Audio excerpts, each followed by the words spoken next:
আসসালামু আলাইকুম গাইস। তো আমি আমার বোনের বাসায় বেড়াইতে গেছিলাম, সেখান থেকে আমি বাড়ি ফিরতেছি, নিজের বাসায় ফিরতেছি। দেখেন ট্রেনে আছি, ট্রেনের জার্নি খুব মজা, আমার কাছে ভালো লাগে ট্রেনের জার্নি করতে।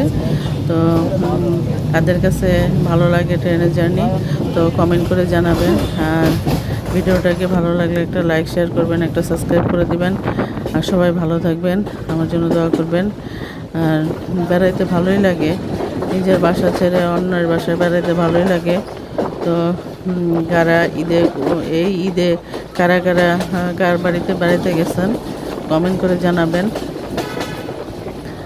এই যে আমি ট্রেনে বসে আছি, বাইরের দৃশ্যগুলো দেখতেছি বসে বসে একা একা। আর আমি একাই আসতেছি ট্রেনে করে, আমার সাথে কেউ নেই, আমি একাই আসছি। ট্রেনে উঠাই দিছে আমার বোনের মেয়ে আর ছেলে, উঠাই দিছে, আমি একাই চলে আসতেছি ঢাকা। তো নিজ বাসায় ফিরতেছি। তো অনেক দিন ছিলাম, এবার বেড়াইতে গেছিলাম, অনেক দিন ছিলাম, বেশ অনেক দিন ছিলাম। তো এই তো দেখুন বাইরের দৃশ্যগুলো দেখতে খুবই সুন্দর। বাসায় আসতে আসতে প্রায় সেই রাত 9টা বেজে গেছে। বিকেল 5টার গাড়িতে উঠছি, 5টা ট্রেনে উঠছি, আর বাসায় আসতে আসতে প্রায় 9টা সাড়ে 9টা বেজে গেছে।